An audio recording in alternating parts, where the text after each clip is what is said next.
Welcome to Fourth Trimester Voices. Today, we are shining a spotlight on the critical role that doulas play in improving birth outcomes. Research shows that continuous labor support from a doula can reduce the likelihood of cesarean births by 39%, decrease the use of pain medication by 10%, and even shorten labor by an average of 41 minutes. More importantly, doulas have been shown to improve overall maternal satisfaction and lower the risk of birth-related trauma. But their impact does not stop at birth. Doulas provide essential postpartum support, helping mothers navigate recovery, breastfeeding, emotional well being, and access to community resources. For Black and Brown women who face disproportionate rates of maternal mortality, having a doula can be a vital part of advocating for safer outcomes during childbirth and ensuring continuous care throughout the postpartum period. Today, I'm thrilled to welcome Jet'aime McKinney, the agency owner and founder of Full Bloom Birthing Co. Jet'aime has served families in the metro Atlanta area for nearly 4 years and has supported over 200 births. Her work stems from a deeply personal journey and a passion for helping families achieve birth experiences that are safe, empowering, and transformative. Jet'aime, welcome to my show. Hey girl, hey. I'm so excited to be here. I love that intro. That made it sound so Yeah, beautiful. I got it off your website. It is Thanks, beautiful. girl. Beautiful. Well, Yes, I'm super excited to be here. perfect. I just want you to just go ahead and tell a little bit about yourself, who you are, your background, and honestly, what inspired you to take this path of becoming a doula? Yeah, absolutely. So I am a mama of a 6-year-old daughter, my little rich best friend, if I like to say. And ultimately, I had in a wonderful pregnancy, but had a birth experience that really kind of pushed me into the work that we're doing. So a little bit of background about me. I was a teacher for 10 years. I taught special education, and then I taught seventh grade social studies, so a middle school teacher. Always loved birth growing up. Like always, I actually thought that I was going to be an OB one day. Didn't know, Me anything. Was just like, too. Did I tell you? Yes. yes, yes. I was like one day watching all the things. You hear a lot of people in the birth community that talk about like watching TLC and Baby Story. There was just something that the Lord placed in me that I had this affinity to birth. So really thought that that was what I was going to do, but ended up going to school, becoming a teacher. Loved teaching and educating families. And to be honest, by the way, I'm a believer. So at some point you're going to hear Jesus or something about that. That is We a talk about it foundational. on here. You're good. Okay. It's a I safe just tell place. people that because you're gonna hear Jesus when you talk to me. Yeah. But as I was working, and it was a little bit before 2020, before COVID, I felt like the Lord was telling me to leave my job. And that sounds wild and crazy to me because I was like, this paycheck though. And I really felt like God was leading me to leave. I had gotten a prophetic word about it. I was just like, I just don't know. I was really scared. And then I had some friends move in town to Georgia from Virginia.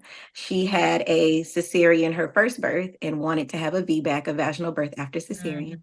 She was like, you should be my doula. And I was like, I've thought about this, thought about like thinking about being a doula, but just wasn't sure about it. And let me backtrack, sorry, chronologically in the story. I got pregnant. I'm an IVF mama. So I had a number of losses and ectopic pregnancies. I no longer have fallopian tubes due to those ectopic pregnancies and had a lot of issues in the medical system. Ended up going through fertility treatments and had my daughter through IVF.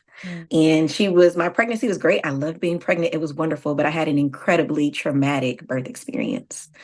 I did have a vaginal birth, and I know a lot of people think just because if it was traumatic, you'd had a vaginal birth, then it wasn't traumatic. You didn't have a C-section, Right. but trauma, there's such this wide spectrum of trauma. And so after that, it really kind of put it added flame to the fire of this passion that I had for birth work. So I always said I was going to be a doula at some point. But then these friends moved in town, was like, hey, I really want you to be my doula. I thought it was going to be a side hustle kind of thing. Like maybe I'll go get certified and just be her doula. And at this same time, the Lord is telling me to quit my job. So I literally leaped out on faith after a conversation with my best friend and some prayer. And I quit my job and literally started a business. I love it. I want to pause there because for a lot of people, they don't understand this. And Mhm. I think faith is what it is. It's faith, right? You Literally, yeah. listen to a word and you take a leap of faith. And Mhm. oftentimes you don't know where that path is going to lead you. Right. And in due time, it reveals itself and the why. And so, Absolutely. knowing that you took that leap of faith, do you regret that choice that you made? Girl, never. I'm so thankful I was obedient to the Lord. It really, I did not see, I didn't see this side of it, right? And so it was really scary. And I'm thankful that I trusted the provision of the Lord in Mm. that obedience because it has brought me to a whole nother place. It really pushed me into purpose. So God is faithful, super faithful. I really thought it was going to be a side hustle. I was going to be my friend's doula.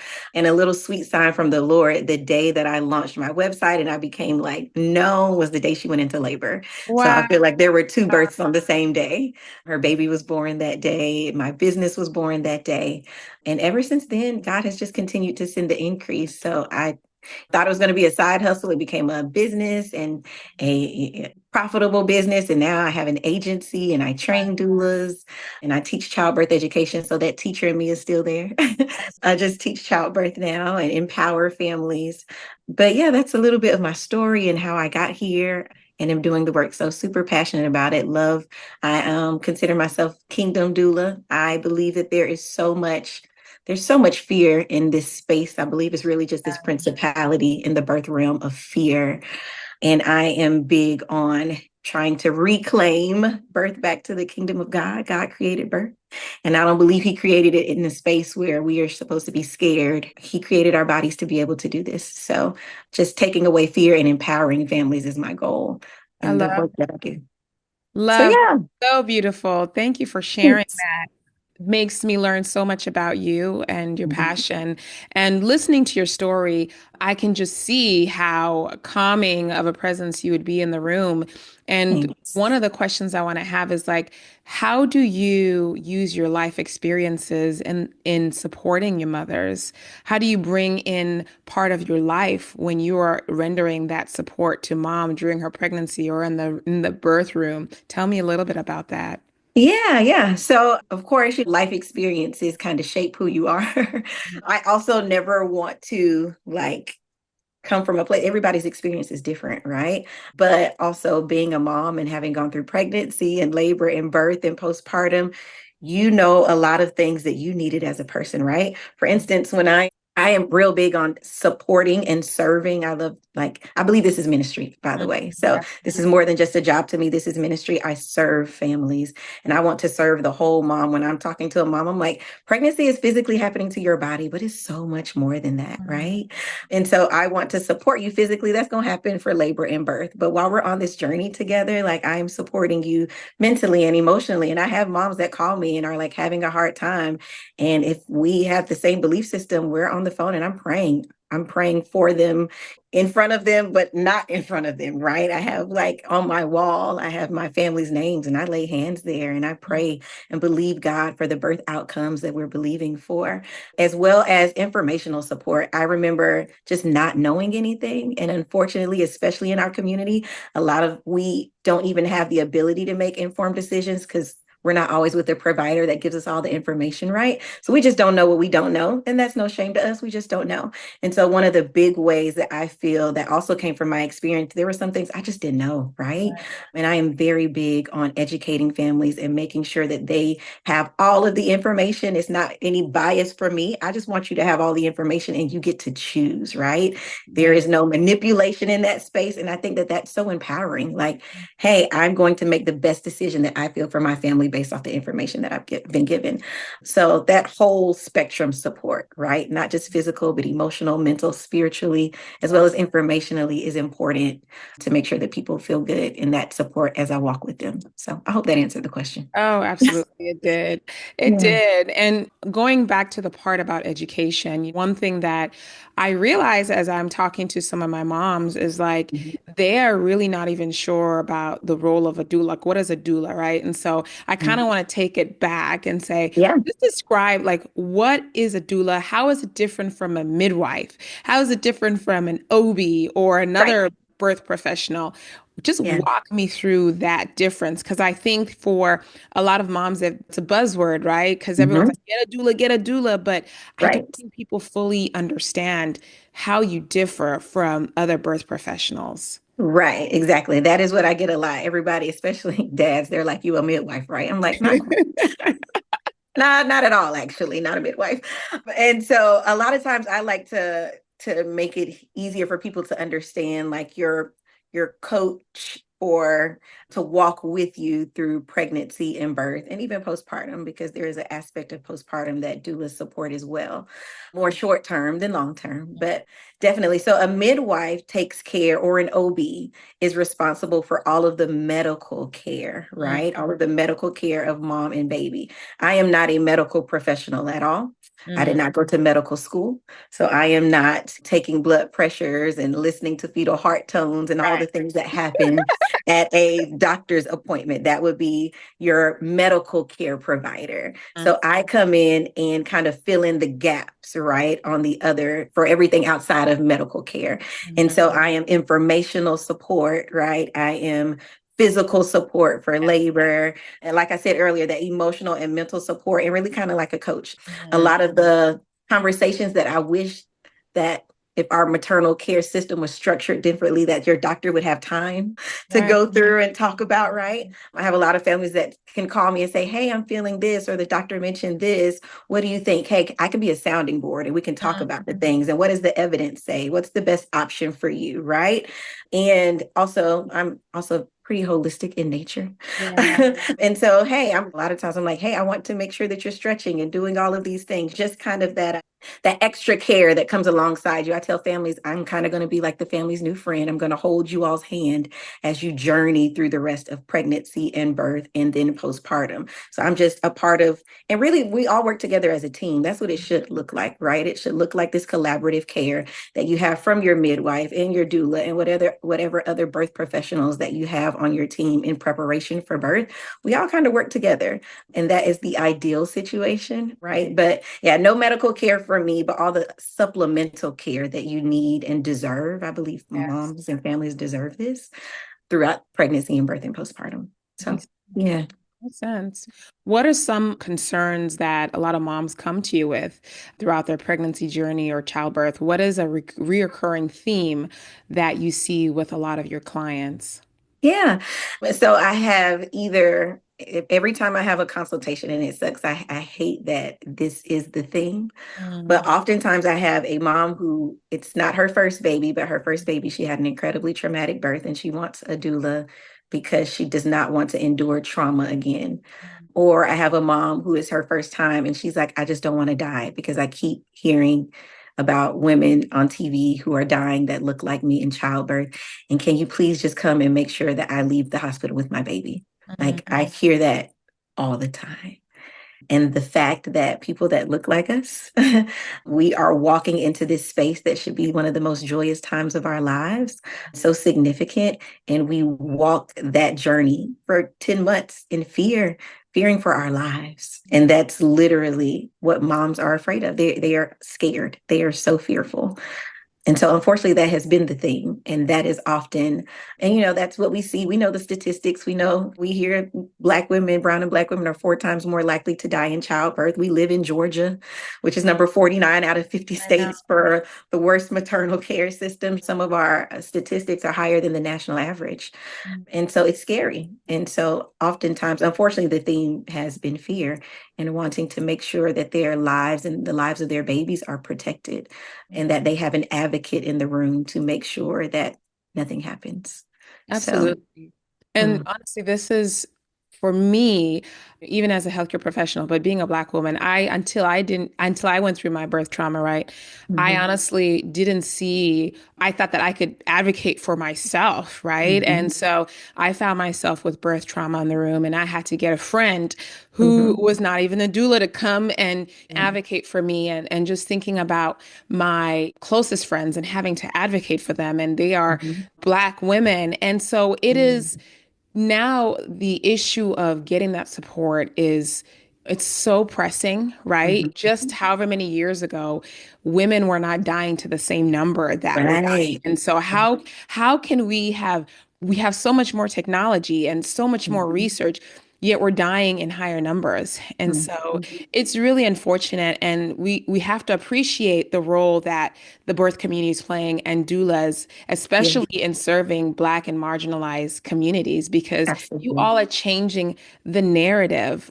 You're Yeah. changing the narrative and you're impacting just how women enter into the delivery room and somehow trying to, one, calm those anxieties and two, Mhm. advocate for them so that unfortunately they do not become a statistic. Absolutely, absolutely. So it's work, it's hard work, it's hard work, but I believe that every person is doing the work to make the difference. So it's yeah, yeah, I'm thankful for the colleagues in the work, even the work that you're doing on the postpartum side, by the way, which ATL needs you, ma'am. Thank Okay. you. Absolutely. So we're all in this fight together. Mm, Yeah, absolutely. yeah. How do you, one, calm a mom who has experienced birth trauma? And how do you work with moms who really are scared about the systemic racism in our system? How do you approach that in the care that you provide? Yeah, so we when a mom has some birth trauma that she's experienced in the past, that's definitely a conversation that we speak around, talk about triggers and things of that nature because some of those things can come up in the pregnancy journey and in preparation for birth. And so having a conversation around those things and what happened, there's often I find when a mom has had birth trauma, there's questions like, could it have gone another way? Like what was the one thing? There's just questions around these hypotheticals of what if, right? And so really trying to deal with that. Also, I have a community of great resources. So sometimes there's a case where I would refer, right, a mama to speak to a mental health therapist that is in this space of perinatal support. And that can be really helpful as well. But what I really see the biggest change around, and I know it might sound cliche, is education. Yeah. I find that education has to be foundational for families because sometimes, again, it goes back to what we did not know. We didn't know any better. And we listened to what was told to us that was the right thing. And it just caused, right? So many times, especially I hear a story of an induction just that went Sour. completely awry, right? Not saying that doulas are anti-induction because I think that that's a thing that's thrown out there, right? It's just that things that might not have been medically necessary, right? And it goes into a situation that can become very traumatic. And education is so important. So I find that when families get educated and they are understanding the options that they have, but also understanding how their body can work and understanding the interventions that they have that are could be offered to them, but then the alternatives that can be offered to them, that really creates this space. They're like, oh, okay, I feel educated. Now I feel empowered. But then I'm also teaching you to advocate for yourself because I can be there in the delivery room to advocate for you, but I'm not at your doctor's appointments. And Right. those require advocacy as well. And so I am teaching you through this how to speak up, right? And showing you data and evidence so that you feel equipped to advocate for yourself. But that education really, really makes a difference. I find that my families are like, oh, wow. Okay. So I don't have to, I could ask for this. I always like, it's your body. You get to choose, right? You want to make the best informed decision. And I find that education can really turn and empower a mom from some trauma that she felt before and empower her to be confident in walking into something just more confident and also having the support by her side. So yeah, I think that has been really helpful in supporting those moms. Great, great. I one of the things that I think about is that when it comes to maternal deaths, that Mhm, the majority of them are preventable, right? mhm, And a majority of them happen after a woman delivers. mhm. As a doula who also Yeah, works in the postpartum space, have yeah. you ever found yourself in a situation where you are advocating strongly for a mom to get in with the healthcare system or to get the care that she needs? Can you talk about a situation? Yeah. So I always tell my moms I want to see you 7 to 10 days after you have a baby because my eyes are just trained to see things, right? To make sure that you are good. And I had a mom last year who had her baby, and she had been showing she did not have preeclampsia before birth, but she just had a couple of blood pressures here and there that were a little high. And after the baby was born, she was definitely showing signs. I told her to go to the doctor's office, and she went to the hospital, and they sent her home and told her that everything was fine. And that's just normal. It's what happens after you have a baby. And so she called me, and I said, okay, well, let's keep an eye on it. I'm going to FaceTime you later. And she FaceTimed me later. I mean, her whole body was swollen. She sent me, I was like, take your blood pressure. It was taking her blood pressure incredibly high, right? Sent her back to the hospital. They were trying to send her home again. And I was like, you stay up there. I will come up there. Do not leave. Like Mm. something is wrong. And she was like, I just don't feel right. Like something is wrong. I don't understand. Husbands are they're there, but they're not informed. He's just like, and then they have a newborn baby. So he's like trying to make sure the baby is taken care of. It can be such a difficult time with a brand new baby, but also trying to manage your own health. And we had to fight for them to keep her. And then when we finally got a doctor who like listened, she had Mm. to stay in the hospital for days because there was legitimately like she was fighting postpartum preeclampsia. But they kept on telling her that everything was okay and that it was just completely normal. And we had to advocate. And I had to say, do not leave. Like, do not let them send you home. You have to stay there. So I've seen it in that aspect. I've been at a postpartum visit with a mama before. I was holding the baby. She got up from the sofa and blood everywhere, just pouring on the floor. It was just me, her, and the baby at the house. We packed up, had to get in the car. I had to drive her to the hospital. And again, oh, that's just normal. There's a lot of what is normal. And some things I understand that they Right. can seem normal at a time. But oftentimes a mom knows when something is wrong, and we have to get medical providers to listen and look a little further, even if it's a little extra and a doctor might not feel that it's serious. I have seen it before where it has been serious. And had we not pushed and pressed, I wonder what could have happened. Mm. Right. And that's tough. That's hard Yeah. to think about. So, Yeah, definitely mhm, difficult to think about because there are multiple women who have unfortunately did not have that person checking on them or did not have the mhm, family, have gone to bed and haven't woken up. And so mhm, it is, as a community, we mhm. have to find networks to check on our moms. Absolutely. Now, some people may say, "Oh my gosh, I can't afford a doula. I can't," and we'll talk about those resources, but Mhm. there's a lot of I don't have this person or this person. How can families create these support networks and systems to really shield mom? Because sometimes mom is just in a haze, right? We're all Absolutely. hormonal and we're hurting, and we're also just trying to maintain this newborn.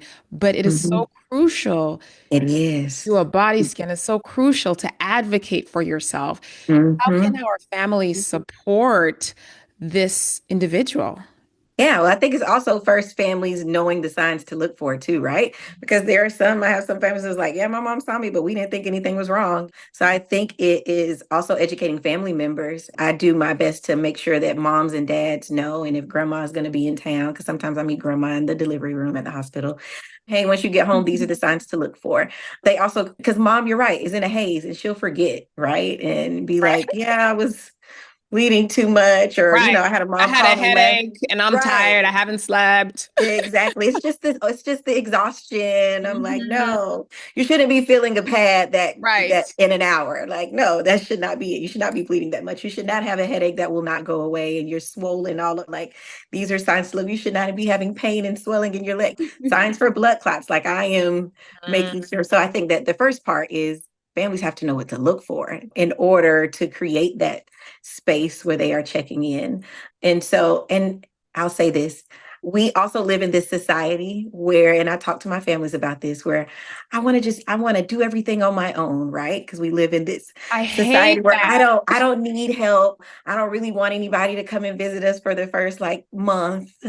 I don't need any help. And I was going to say, I get it. I don't want to say that either though, because I think it's just this toxic Western Right. independent thing that society has put on us, because other countries don't look like this, They okay? don't do this. No, They this don't. postpartum does not look like what postpartum in America looks like. Exactly. Okay. And this whole toxic idea of strong Black woman, that's a Right. curse, but we won't even get into all of that, right? But I tell my families, like, you need support. You need help. Like, could you do it on your own?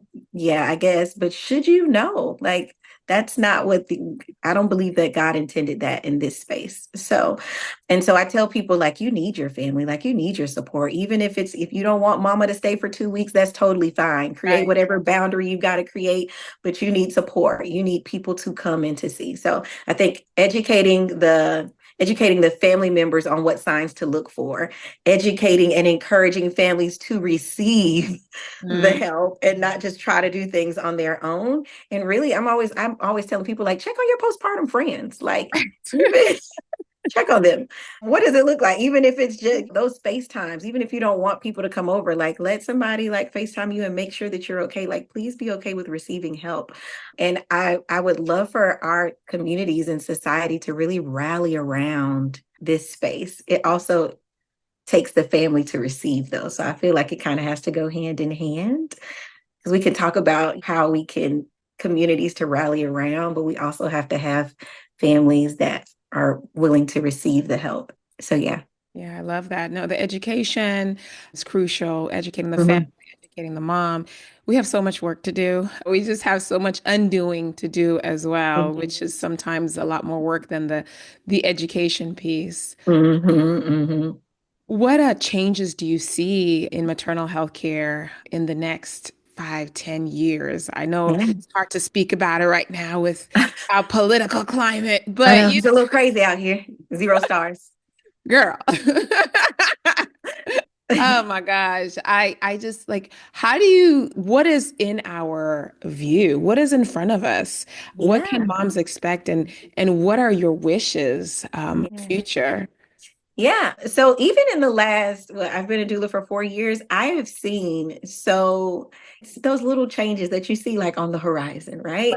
I believe that in the birth space, we're kind of benefiting off of the trendiness of doulas right now. It's very trendy to have a doula we're kind of going back to a lot of more holistic and natural things. The statistics are even showing home birth is on the rise, even in our own communities, right? And I don't believe that home birth is the answer, right? Because everybody can't have a home birth. So I don't believe that home birth is the answer. I believe that there's a lot of pieces that have to come together to become the answer to changing maternal health. Yeah. But what I love is happening is that people are just becoming more informed. They are aware of their options. There are families that are calling that are like, I think that I want to have my birth look like this. And meanwhile, where that might have seemed like really far fetched and that probably won't happen for me, women are seeing that they have options. We have a birth center. I can have a home birth. I Mhm. can go unmedicated or I don't have to go unmedicated, Right. right? There are options I can get in, even for if I had to have a medical induction, right? Like there, now I know all the things. I can have conversation with my doctors. I think that Right. the medical maternal health system is also benefiting off of that, because doctors also kind of they're having more conversations Conversation. because moms are walking in equipped with education Mhm. and knowledge, and they're asking questions, and so conversations are being had, right? And so options are opening up to families that weren't things are been in that home birth space. I would love to see it become more accessible, Yeah. especially in Georgia. There's a lot of work to do in that, and just that's another conversation. Right. But I just see that more conversations are being had. Families are understanding their options that they have, things that they desire, and women are kind of like, oh, like owning their own autonomy, right? If I can make decisions about my birth and my body, and I think that ultimately that's important. Like it's going to look different for everybody, but you kind of choosing your own way and what you would like for it to look like. Are there complications sometimes? Yes. Do things plans change? Absolutely, right? But people are getting educated, they're getting informed, they're having conversations. Social media is good for that and not so good for that sometimes, right? But at least exposure is happening for people. And so I would love to see some of the options that we do have in the birth space to become more accessible. I think that's going to take some time, and it varies state by state. And there's a lot of things. What I am seeing and what I am loving is that in Georgia, There's a lot of things happening downtown at the Capitol, and there are a lot of people that are fighting for legislation concerning birth in Georgia. Options, but also just trying to turn around are the maternal health scape here. I'd love to see access to doulas, not just birth doulas, postpartum doulas. Mhm. And I would love for our community to begin to know that we deserve that kind of support, right? And we deserve that help. But I think it's happening. I see it like on the horizon. I think that things are changing for us and people are becoming more aware and understanding and getting educated. And so that's my hope, but I do see it beginning to change. I'm seeing more, yeah, just like I said, in these 4 years, I've seen so much change. So I love yeah, that. I yeah. love that positive. We need that positive voice. And I think moms need to hear that because there is Mhm. a lot of negativity out there and a lot of doom. And so I think we have to appreciate the changes that have been made, continue to hope that we are only going up from here. And one of the things that I will just say is that a lot of the work has come from the community. Absolutely. Legislation has been slow. Our Mhm. elected officials have been slow. And so Mhm. a lot of this work has come from the community. Absolutely. Birth workers are in the community. And Mhm. in the political climate, people may be thinking, well, what do my rights look like? Just know that a lot of the changes that have been made have come from individuals putting in the work. Mhm. And so do not be dismayed that our politicians are doing Lord knows what. Just know that Right. the work continues The because work is of being us who are done. here.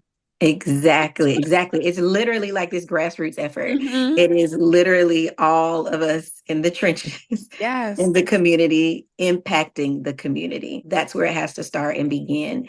And our goal, right, is to change legislation, but that takes time. Look how long we've been here. But I think that it can be tough, and we Mhm. could sit in how difficult it is and the vast change that needs to take place, right? But I think we have to celebrate the small victories and we have to, that's what's going to keep us going, right? If we sit in the tragedy of what is, then we'll get stuck there. And we have to, that's really what keeps me going, right? Family by family, like every family that you touch, right? And so those wins that we have in those spaces is important to focus on to keep going and doing the work. So Yeah. And that reminds me of a book called The Gap and the Gain. And yeah, this book has actually changed my life in the last year. And a lot of great. people are living, yes, the gap and the gain. A lot of people are living in the gap, right? Mm-hmm. And so many people are comparing themselves to some standard or they're looking Yeah. how far we have to go. And so Mm-hmm. look at how far we have to go. Generally, you will be discouraged. You Mm-hmm. will feel depressed. You will feel inadequate. And so Mm-hmm. every day you have to live in the gain, right? So Yeah. what have I gained? How Right. is today different from yesterday? What are my small wins today, right? And Mm-hmm. so if you can count those tiny wins every day and you could see how much you've gained, not how far you have to go, almost it Right. changes your whole perspective in life. Absolutely.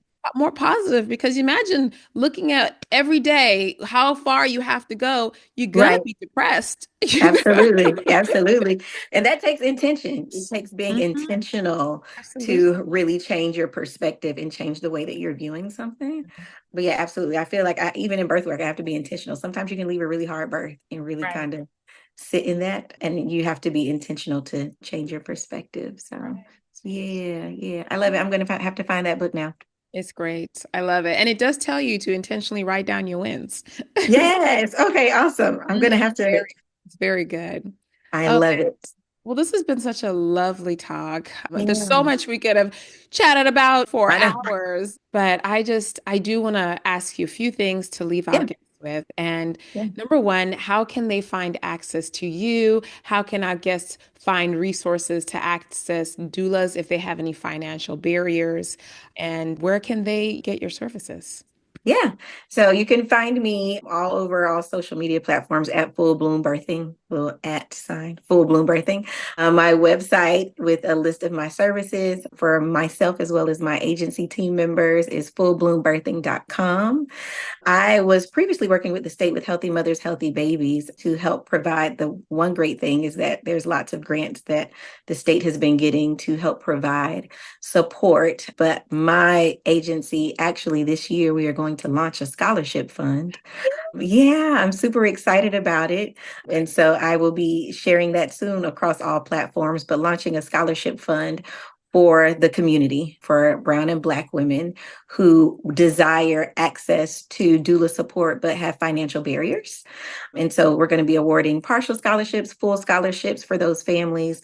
And so families that are due between July and December of this year, I'll be putting out an application for those families to begin to apply. I'm going to have a big launch party. You'll have to come, Dr. Choa. Oh my God. Be there. Love it. Yes, that is so important. We've got to tear down some of the barriers that people may find to have access to the birth support that we deserve. We deserve it.